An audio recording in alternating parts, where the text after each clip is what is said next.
Good afternoon.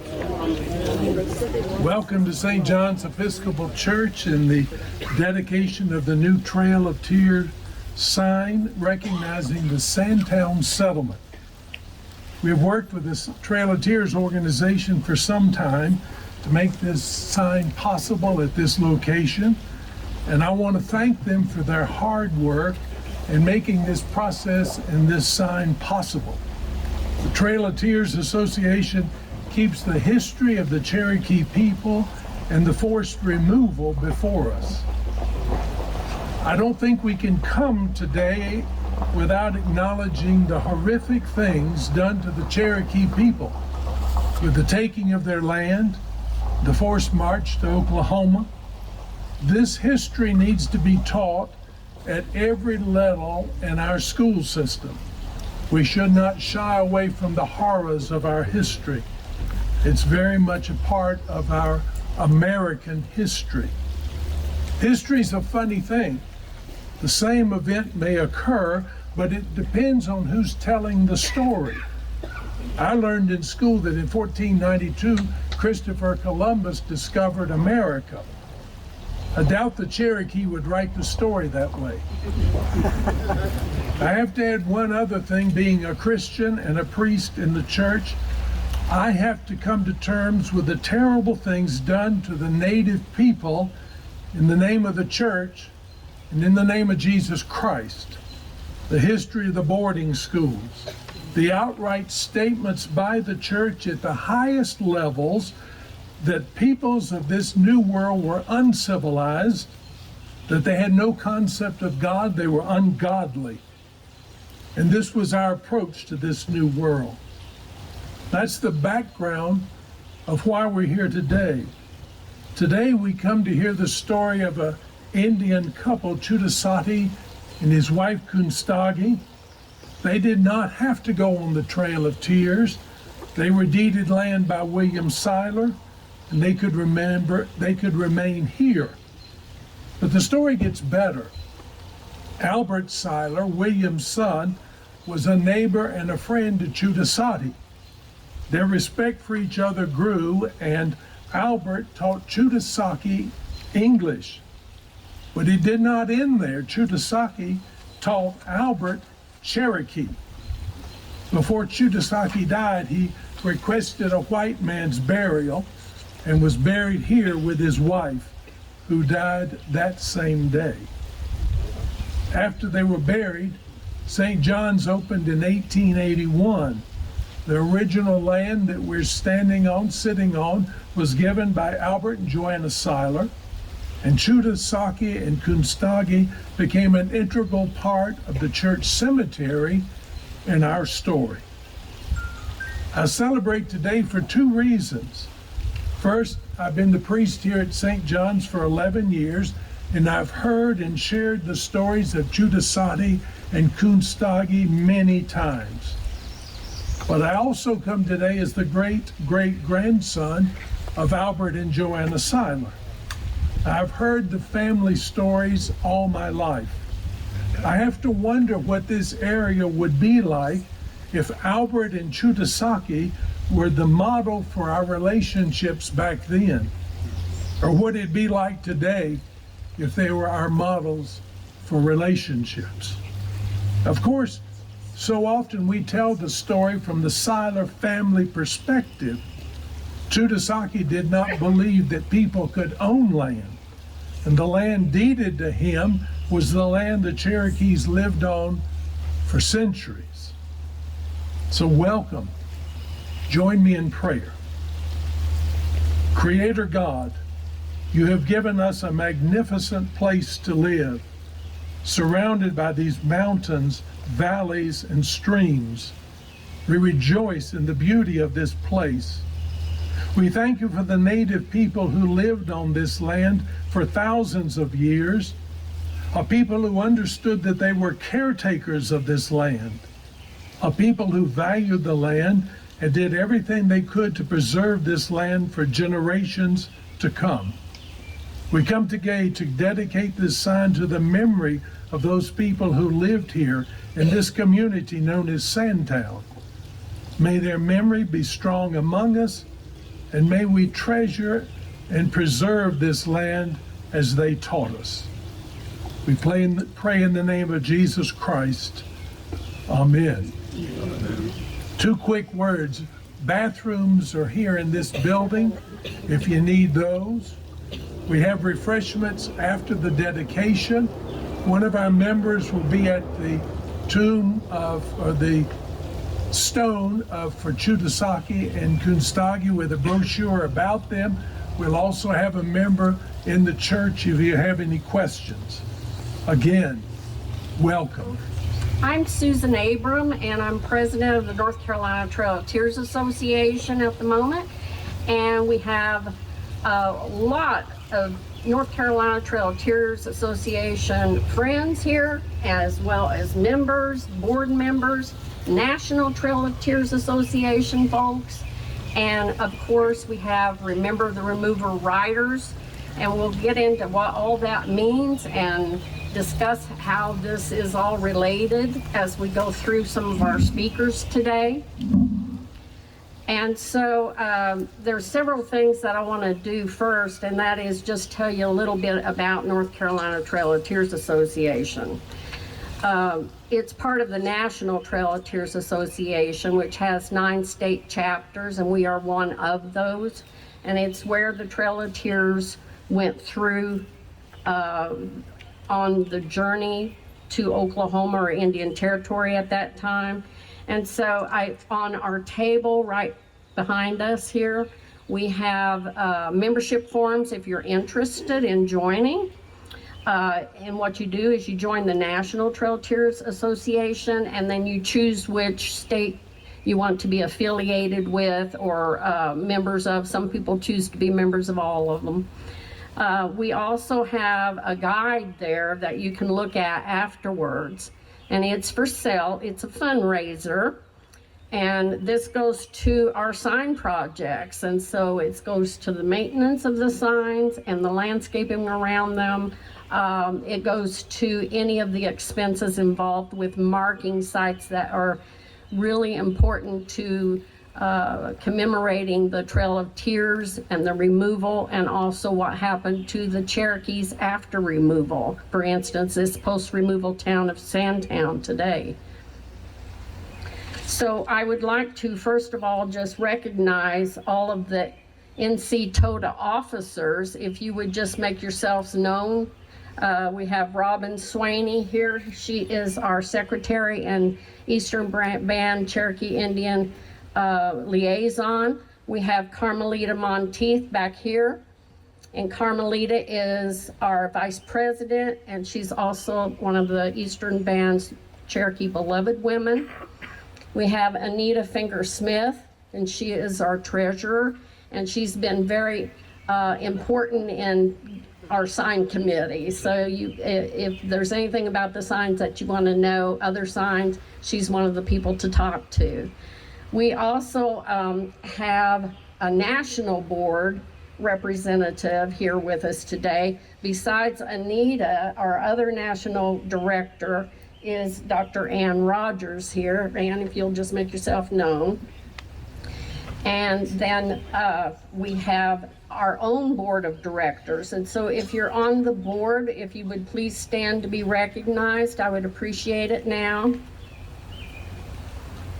There's Alan Keith and Bob Timlin. Anyone else? Oh, Don, there you are behind the tree. Don Arneach. We've got Ben Lassiter with Mainspring there. And of course the officers are on the board too. So I do appreciate it. There's Lamar Marshall in the very back. He's taking, if you see somebody taking a lot of photographs, that's Lamar. And so we appreciate those that have come out today. We also want to recognize any of our chapter members that have decided to come out today to be with us, as well as thank you to St. John's and the membership of the church here and your leadership. It's been wonderful to partner with you and to work with you to make this opportunity come to fruition.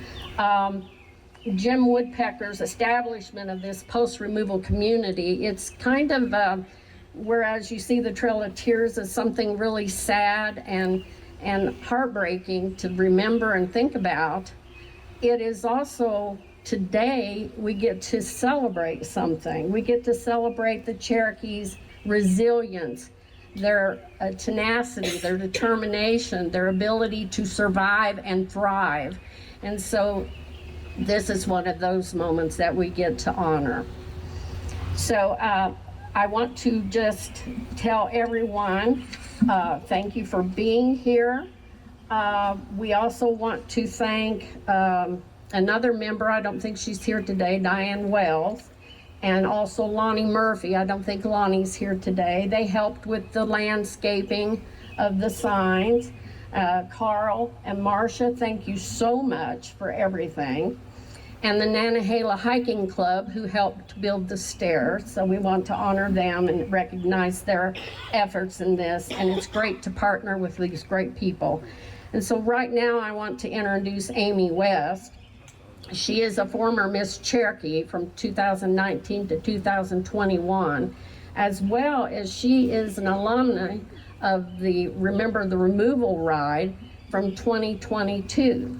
And she's going to sing the Cherokee Anthem.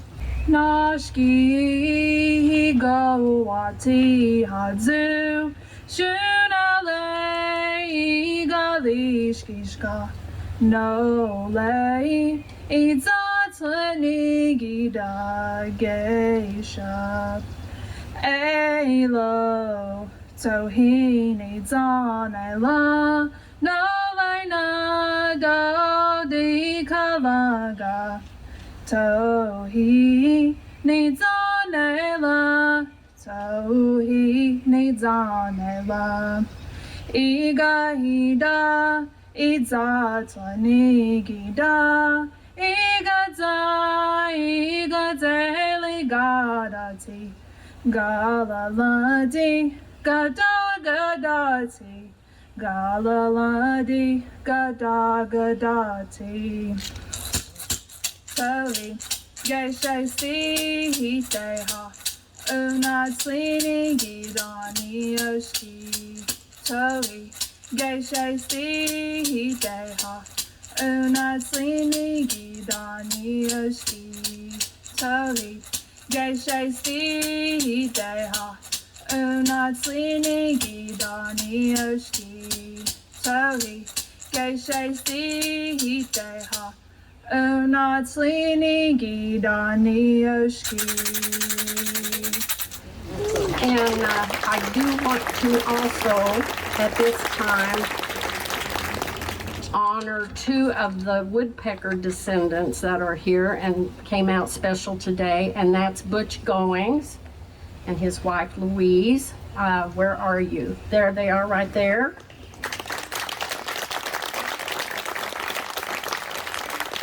Monica Wildcat, and it's our honor to have you be part of this recognition today, and we appreciate you coming out. Next, I want to introduce Jack Baker. He is a Cherokee citizen and president of our National Trail of Tears Association, and this man is just like a encyclopedia and wealth of knowledge when it comes to Cherokee history and the Trail of Tears. So please welcome Jack Baker. Thanks, Sue. I just want to give you a little bit of a background on the National Trail of Tears Association and the National Trail of Tears Historic Trail. Back around 1980, a lady in Hopkinsville, Kentucky, a Beverly Baker, no relation, but she and her husband had a CPA firm there, and she was active in the little park in Hopkinsville, which was called the Trail of Tears Park, because two of our Cherokee leaders died there and were buried there. That was Flea Smith and White Pat. And so the local citizens had maintained those graves all through the years, and she was active. And she thought the Trail of Tears should be a National Historic Trail, and she contacted her senator, the Kentucky senator, and he actually introduced legislation to create the Trail of Tears National Historic Trail in 1981. And of course they had to do a feasibility study, And Dr. Dwayne King, who had been director of the Museum of the Cherokee Indian here, and I believe he was responsible for starting the Journal of Cherokee Studies during that time. And then he was director of the Cherokee Heritage Center in Tahlequah. But he did the study, and it was completed in 1986. And of course, it was declared feasible that it be a National Historic Trail. So then, in 1987, Congress established the Trail of Tears National Historic Trail. And then, as part of that, there was an advisory committee established by that act that was to set up an association. And this they did in 1993. And in 1996, they had their first annual conference in Little Rock, Arkansas. And I was fortunate enough to attend that. And they asked the people to divide into the different states that the trails went through, the 9 states, which Sue mentioned earlier. And so we were asked to go back and set up state chapters. And so I just helped set up another organization and helped write the bylaws so that we could do that. So, and actually we did. And by mid-June, we actually had, that was in April, and then in mid-June, we established our Oklahoma chapter of the Trail of Tears Association. It was the first state chapter. And then over the few succeeding years, then the 9 chapters were established. And as part of making people aware during the feasibility study period, that's when the Kentucky senator had contacted Chief Ross Swimmer and asked for his support and to help make people aware of it. And that's when the 1984 bike ride was established as part of that to make people aware of it. And by the way, Will, Brett wanted to know if you only had wooden bikes back then. So anyway, so that was part of how the ride, remember the removal ride, got started. And then 25 years later, they started doing it each year. So, but at the time when Will did the ride, I think you'll agree that in Hopkinsville, Kentucky, there were the signs there where the graves were. And then across the Mississippi River, the Trail of Tears State Park in Missouri, was a grave that was misidentified as Princess Otaki, who actually was the sister of Reverend Jess Bushyhead, Nancy Hildebrand. And she's buried there. And those were the only 2 places that were marked all the way from the east into present Oklahoma. And over the years, our Trail of Tears Association members have worked really hard and done great things as this marker today will symbolize. And there's places marked all the way from here to Oklahoma. And I think Will can attest to the difference in today and back then, but that's due to the hard work of our members, it's like those in the North Carolina chapter. So that's a little bit of the history of the association and the National Historic Trail. Thank you. And the booklet that the North Carolina Trail of Tears Association has for a sale, it marks and shows you the directions how to get to and the information about each stop that is here in North Carolina that we have been privileged to mark and recognize, having to do with the Trail of Tears or the Cherokee removal. Next, we want to, and it's a distinct honor, to greet Will Chavez. He is, as Jack said, a Remember the Removal legacy writer in the first, and he's also the assistant editor of the Cherokee Phoenix newspaper in Tahlequah, Oklahoma. And he will tell you a little bit about the Remember the Removal ride. This just happened to fall on the date that yesterday was the Remember the Removal riders send-off officially from Kadua Mound. And they're getting ready to leave and go and start the 950-mile journey. So it's a pleasure to have you here, and we just appreciate you sharing this with us, and I hope you have a great experience. Yes, I've been asked to speak a little bit about the bike ride and give some of the history. Well, the removal ride, as Jack said, started in 1984. The planning started the year before. It started as a youth leadership program, along with, like Jack said, also to bring more attention to the removal and what happened, because it pretty much had been buried in the history books and not really talked about as much. It's still a youth leadership program mainly. Our bike ride from Oklahoma. Our age range is 16 to 24. We take youth from that age range to do the ride. We've also started taking older riders, mentor riders, over 35 years old. We've had 70 somethings do the ride. Eastern Band has also, it's a big deal now. I think last year we had more mentor rider applicants than youth, but so it's a big deal to be chosen for this ride. The applicants apply, and then they are interviewed by committee, and then chosen from the scoring sheet that we keep after each interview, and then they are informed if they are chosen or not, and then begin training in December. So we train from December through May. It's a long time. It's 6 months worth of training, but that's not just physical training. It's classroom work. They learn their language, they learn their culture, and they learn their history during that time.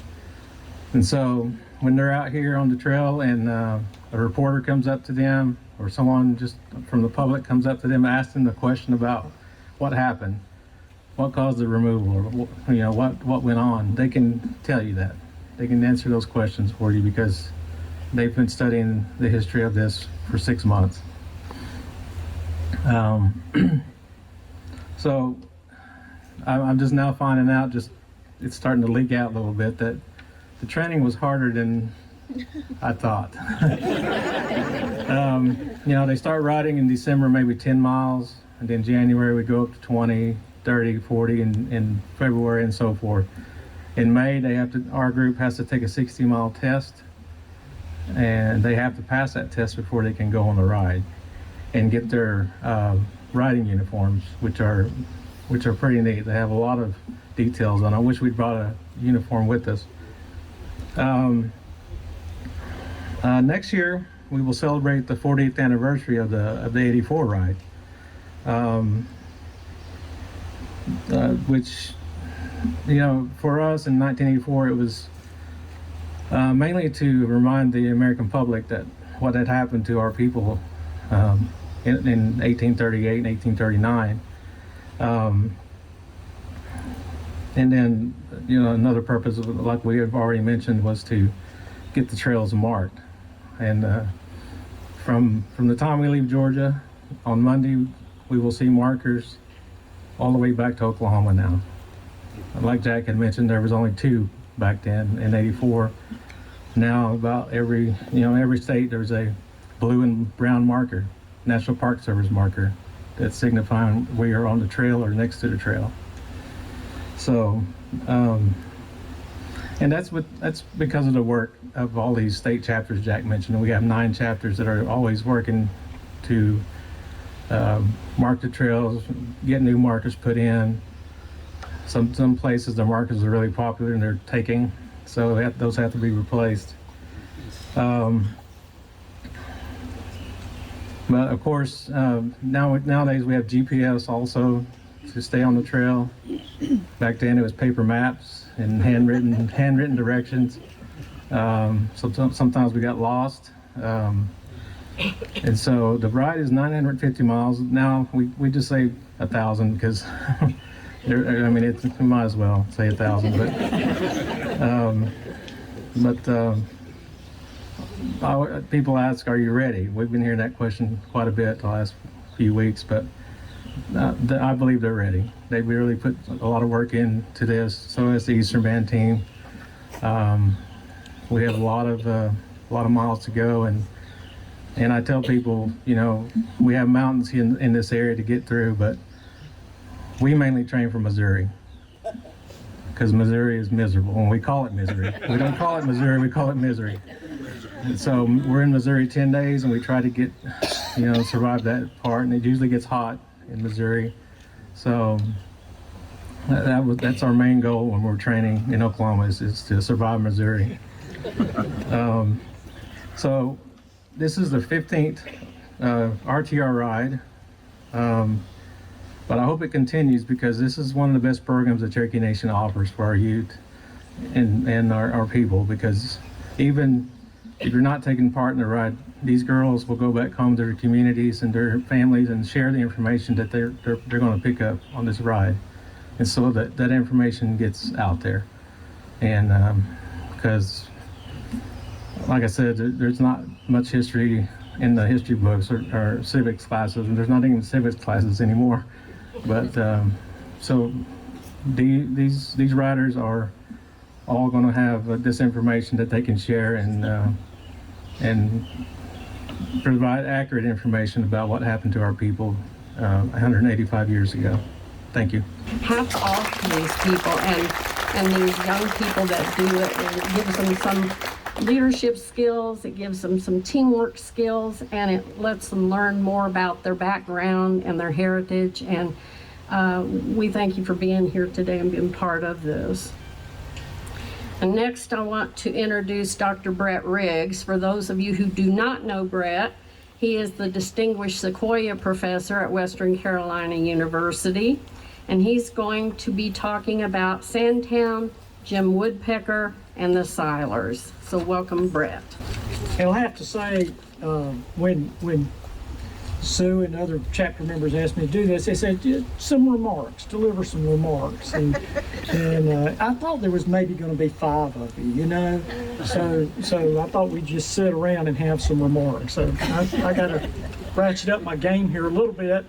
But I think first I want to thank the folks who have worked on this sign project, where we have this amazing product over here. It is an initiative of the North Carolina chapter of the Trail of Tears Association to try to recognize, because of our unique position. We're here in North Carolina where there still, you know, large and vibrant Cherokee communities who are also survivors of that whole Trail of Tears episode. That was a watershed event for everyone, all Cherokee people. But because we're right here, I think it's incumbent upon us to also recognize the folks who remain behind. And so we've moved on from our signage projects that definitely deal with removal and the forced exodus of people from our region to something that recognizes the people who stayed behind and what their stories are, so that we can incorporate that as part of the whole experience for people who come to visit sites on the Trail of Tears. And there's been many people involved in this process from the beginning, where we first thought, you know, we should talk about the communities of people that stayed behind. One of our major co-conspirators, in fact, that may be the person for whom was his brainchild, is our dear fallen comrade T.J. Holland, who was the director of the Junaluska Memorial Museum. So I want to recognize his role there. Also, my colleague Andy Danson at Western Carolina, and of course our president Sue here, Anita there, and actually everyone in the chapter had a hand in the production of these things. So I wanted to recognize them, and I also want to thank the people here at St. John's, and particularly Carl and Marcia, for everything they've done to make this come to pass here. I'm grateful that we can be out here and be together here on this beautiful afternoon at St. John's, to remember and to honor the memories of the Cherokee community that persisted here for 40 years after the forced relocation of the Cherokee peoples. You know, the Trail of Tears was traumatic for everyone, but that is not a terminal story. It is a hardship and a story of victory, because the Cherokee people at every turn raised themselves back up. They overcame those hardships, and I think that's something we all need to remember as we look and experience, look at the Trail of Tears and experience that. Is, yes, it's sad, but it's also a story of resilience of the Cherokee people who overcame this, and I think that's important to remember. The people who came together here on William and Jacob Seiler's farms, and I'll have to say Sue stole my thunder, because I was going to get all the woodpecker descendants I was going to get you to stand up, but I won't make you wear you out, but raise your hands. The woodpecker family, Long family, folks from the Long family. How about Seilers? Seiler family descendants, as I said, Seiler family, crypto Seilers in hiding. Because this is a story where these two families mesh together. And it's very much a story about the relationships of those people. And that's why this is here. The people who came together here, they were survivors who were determined, no matter what, to remain in their ancient homelands and to maintain these ancient places here, to guard these places, to watch over them. Many of the people who did that had hidden back in the mountains to avoid capture. Others stayed right out in plain sight, open. They had official exemptions to stay, but everybody was probably integral to a plan, a secret plan, as it turns out, to resist Jackson's purge and to remain behind. Because there were a lot of people who were working together as allies. That plan originated long before the forced removal. Back in 1819, the people who took reserves, and all this land here was in reserves in 1819, 1820, those people originated this plan to stay behind and hold on to this, and they moved that plan forward right up to the moment of the forced removal. And as part of their preparation, they recruited a whole bunch of white allies, mostly people who spoke Cherokee language. The allies they recruited included the Seilers, the Seiler brothers, William, Jacob, Jesse. Those people abetted the fugitives, and after 1838, then made lands available for those families to come reside on. As they began to feel out how to establish communities and how to get their own lands. So they made that possible. Those allies did. And the Seilers had a major role in that. And I think everybody owes a debt of gratitude to the people who stayed as allies, kept the plan quiet, and helped out. So my hat's off for a second to the Seiler family before I absorb too much solar radiation here. The community, we know, formed under the leadership of Jim Woodpecker, Joe DeSoto. And he was a longtime acquaintance and friend of the Seilers. He'd known that family since they'd moved in 1820. So he knew those folks in advance. And I'm going to now deviate into a little bit of background about Jim Woodpecker and Sally Woodpecker, who are buried just a few feet from here. I first heard of these folks 40 years ago. I was working in this area. I was little then. But I saw that they were the stuff of local legend, local myths. I was hearing about I thought they sounded like they maybe died 3 or 4 years before, from the way people were talking. There were people who told me that where their house logs were, and Jim's blowgun and his rifle are still revered artifacts in this area. They were so immediate, and to understand that they had become such a part of local identity was pretty interesting to me. But I didn't have any idea about their backstory. or that the story of Sandtown, this community that they were so central in founding, would be so rich and compelling. So who's Jim Woodpecker? And maybe most of you here know. But if we look back in written records, we see that Joe Soldi, which means kind of fully grown, mature. He's also known as Dikagishki. Jim Woodpecker was the name that whites called him. He was born close to here at Watauga back in 1803, and family moved down here to Cartouche, where his dad, Chaw Chaw, and that means a red-bellied woodpecker. That's where the woodpecker name comes from. Had taken one of these 640-acre reservations under terms of that treaty in 1819. And like almost everybody who took those reserves, they were dispossessed by whites almost immediately and forced out. Those families moved across the mountains, across the Nantahala Mountains up into Tusquety, and that's where they lived until the time of the forced removal.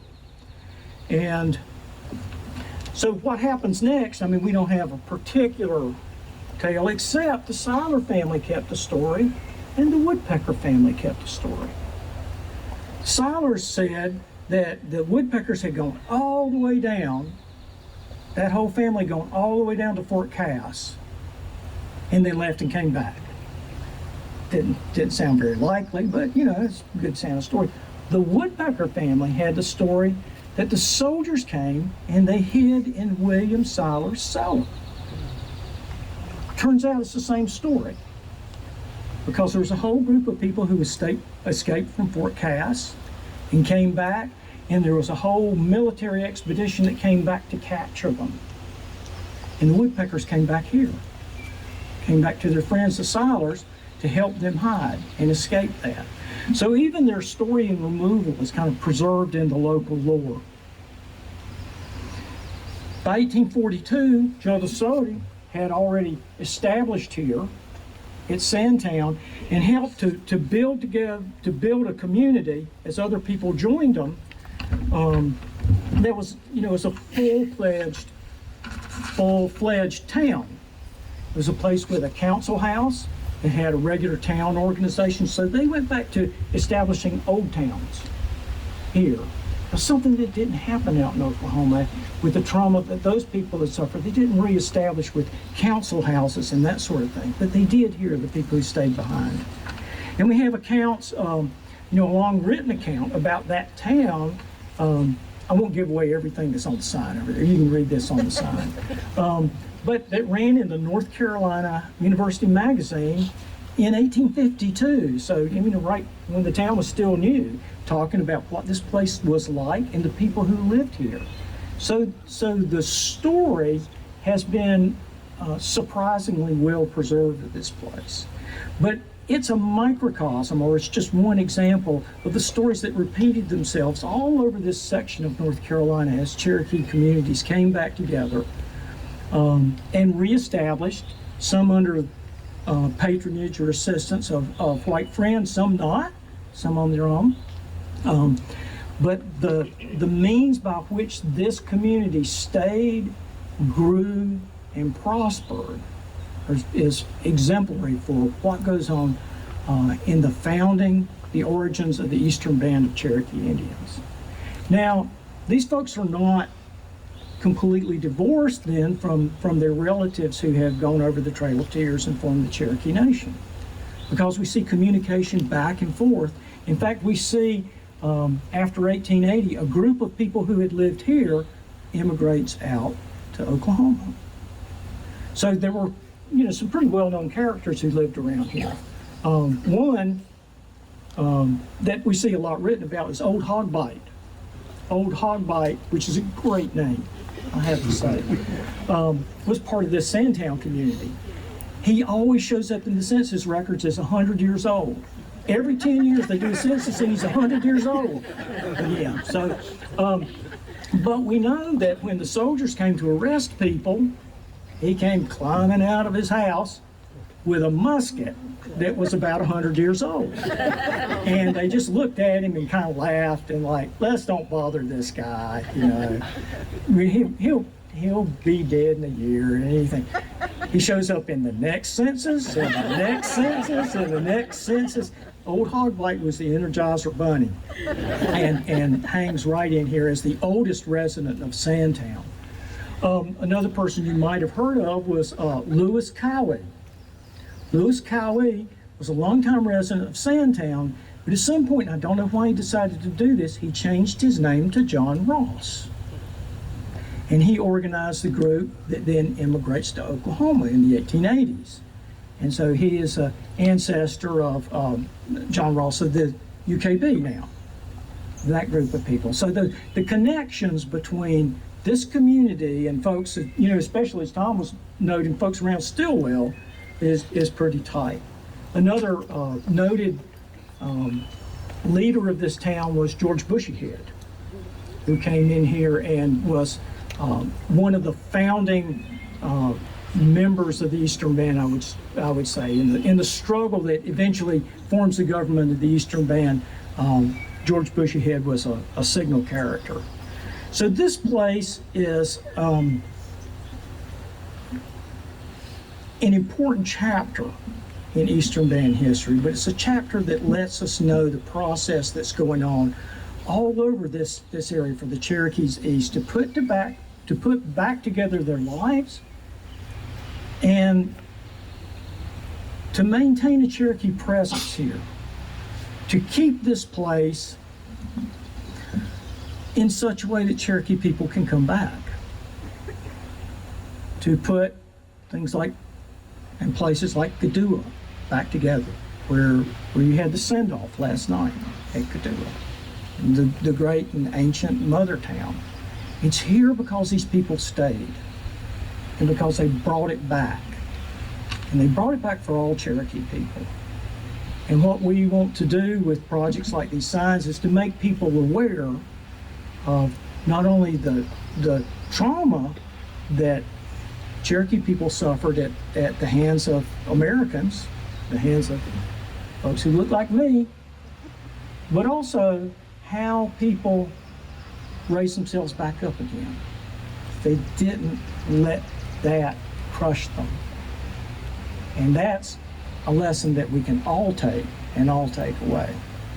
That it's the strength of spirit that these people exhibited and still exhibit that's a model for all Americans today. So thank you. We have one more speaker, and right after that, then we can move towards the gravesite for a blessing, and then refreshments. And I was told these were like light refreshments, but looking at that table, I don't see anything light about it. So thank you so much. The church people have just welcomed us with open arms. So please enjoy that. And then right after that, we're going to have a short North Carolina Trail Tears chapter meeting. And I do mean fairly short, but please, for the members that are here or anyone that wants to know what we're about, if you want to stay and attend, please do, feel free to. So now it's my distinct pleasure to introduce Dr. Tom Belt. In the past, I've been accused of when someone asks me where the local gas stations or something like that, turning it into a long dissertation about the history of the world going back to the Big Bang Theory. So I won't do that this afternoon. It's a little too hot. You all know it's too hot. And we're on here for a short, and we also want to get to those refreshments. But I also wanted to make just a couple of statements that I feel are pertinent after what we've heard from the previous speakers. All that kind of condenses into a form of the concept of remembering, not just in lieu of the riders here who take part in that expedition and that event, but the idea of remembering. There's not a native tribe in this country Now, there's not a native indigenous tribe in this country or in the North American continent that doesn't promulgate or tell its young people one particular thing that we all have in common. And that is, they will tell their children, I have heard it, maybe you have heard it too, those of you who are here. But somewhere along the line you will hear, do not forget who you are. When I was growing up, I used to hear old people talk like you guys are probably thinking about us right now. I was thinking, gosh, I wish they'd quit talking.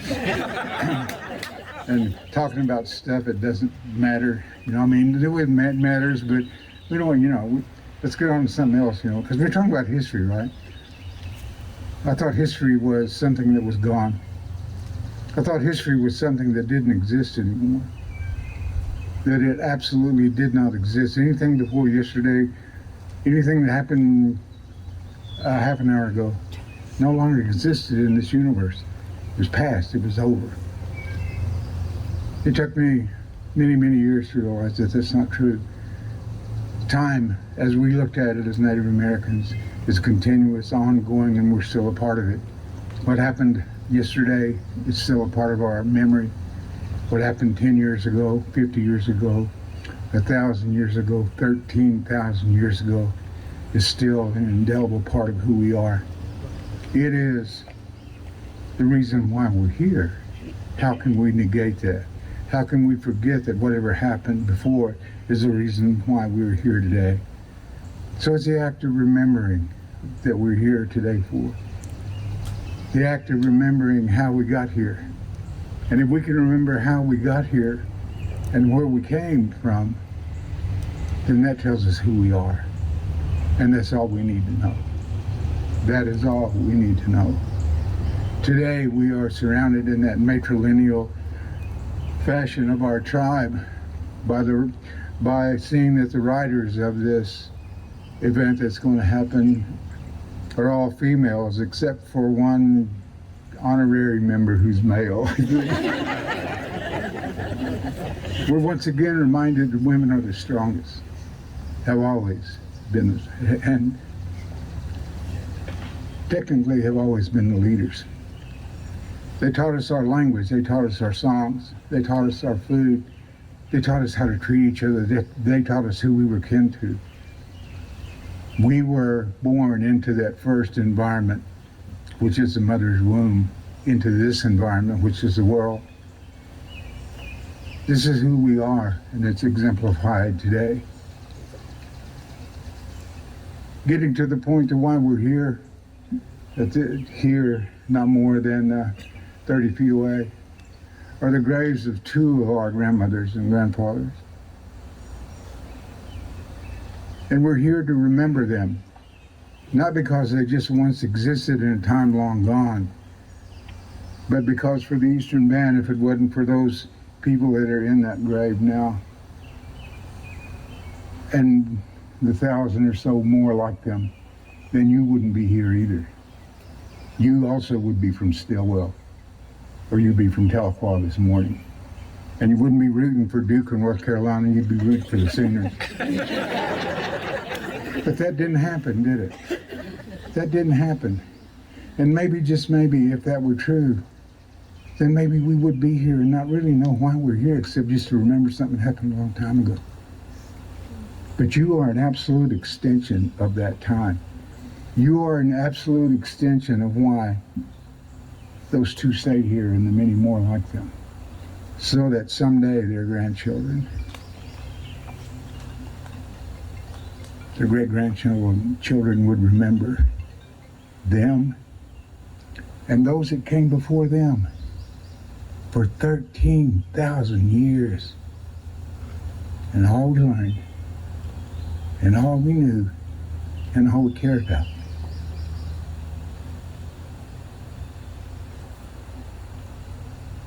So that is why we're here today. After all, it's not to forget the removal, right, is it? It's to remember the removal, right? We are here to remember that. And we are here then, as we will say in a few moments to acknowledge to our elders that we haven't forgotten. We haven't. Let time be the end factor of who we are as we live and breathe at this moment. That we're a part of that world, that we're a part of their world. Because this is what was given to us, this legacy of being, as Dr. Riggs said, an extremely strong people, an extremely well managed in thought and in culture, to the extent that we were not just hunters and gatherers, we were problem solvers. Our culture is based on solving problems. And the problem of our history and our identity and who we are is being solved by you here today. There is no better tribute to them and to the rest of our people, to your own grandmothers and grandfathers, those of us, see, I come from Oklahoma too. In fact, I graduated from Oaks High School, so I grew up in Rocky Ford. For those of us who were born over there, for our people that went there, and for those folks and their people who stayed here, we're here together, aren't we?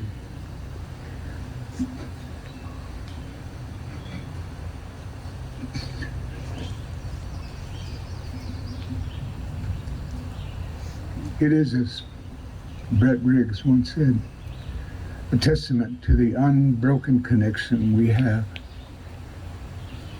to this very ground and to these mountains. The fact that they are here sitting with you, you're here sitting with them, means that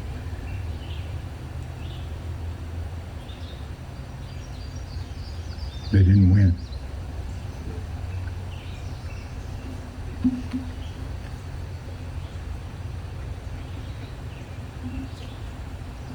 They caused an amazing amount of tragedy and a truckload of trauma for every one of us. But they didn't win. And our strength still shows by the fact that you're willing to ride 800, 950 miles again in the heat of the summer to prove to them that we haven't forgotten. This is our legacy that we learned from them. If this wasn't true, then take off those t-shirts. Let's go home. And let's move to someplace where there's better climate and more money. Because that means that we're not who we say we are. But we are here today with the families of those that helped. As Reverend Southerland said a while ago, it would be a testament if we could learn a lesson from these people and how to treat each other in desperate times, so that the kind of problems we have today might not exist if we treated each other that way. This is a testament to everyone. This is about memory, and it's a cherished memory. It's not just something that happened on a linear time scale, a dot someplace along a linear time scale. It's a living legacy. You are a part of that. I'm part of that. In fact, all of us who are here today are a part of that. As Brett said, I didn't expect this many people to be here, but apparently this is important to somebody. And so it is, because we are somebody. And this is our history. All of us who are descendants of this event, the Silers, we as Cherokees, we as Kituwa people, we are all a part of that history. And I think that we should remember that today, along with everything else. And as we pay homage, as we thank our elders for what they went through so that we could be here today, let's keep in mind that that was one of the most important things they could do, because we wouldn't be here today if it wasn't. I'd be somewhere down in Rocky Ford hunting crawdads. Or I might be in California, I don't know. I don't care, because I'm not from here, and you are not from here. We're not from here. We are of this place, just like these trees. these rocks and these mountains. We are of it, not from it. We're a part of it. And this validates why we're here today. And I want to thank you all for allowing me to speak to you and for coming to pay tribute to also my elders, even though I wasn't born here. Even though my people went to Oklahoma, these are my elders too. Thank you for everyone coming here today. Thank you so much. Now, we will be moving over this way for the blessing at the gravesite and then on to the unveiling. Very quickly, we're here at the gravesite at the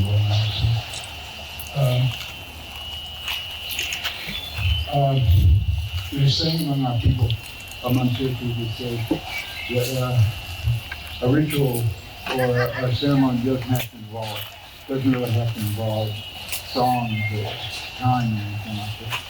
When two people meet, we greet each other, and are glad to see each other. You talk for a few moments and reaffirm your connection, and then you turn and walk away. That is ceremony. And today, this will be the ceremony that we will be able to have over them. And so we would, to reaffirm those things, we would say in our language, then, see on the Ojila Kohigan.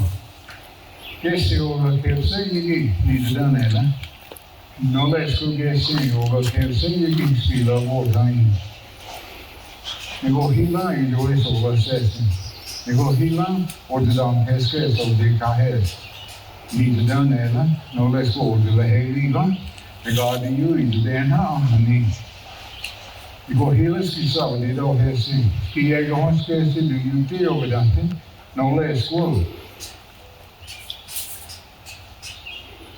See out there, you don't have seen. Do you do done? Do you be seen? The garden, you can sit down that lane. See out there, gone. What all?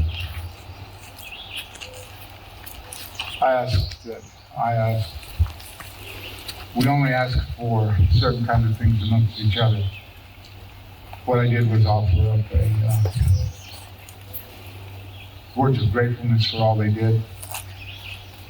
To tell them we haven't forgotten. To tell them that we still remember everything that they did. And we still remember them, not as something that is gone, but that's still here with us. And I only ask that they remember us, their grandchildren. To help us see the right way, continue on that right path. To help us be happy, again, and to give thanks for all things that the Creator gave us. This is how we do this ceremony. Nashki Gawati Hazu Shunale Galishkishka No lay Izatsani Gida Geisha Elo Tohini Zanela No Lena Dodi Kalaga Tohi Nizanela Tohi Nizanela Iga Ida Izatani Gida Iga Zeli Gadati Galaladi Gadagadati Galaladi Gadagadati Toli Geshe Si Hiteha Unad Slini Gidani Oski Toli Geshe Si Hiteha Unad Slini Gidani Oski Toli Geshe Si Hiteha Unad Slini Gidani Oski Toli Geshe Si Hiteha Unad Slini Gidani Oski So we unveil this sign so everyone who comes here can remember. Stand on each side.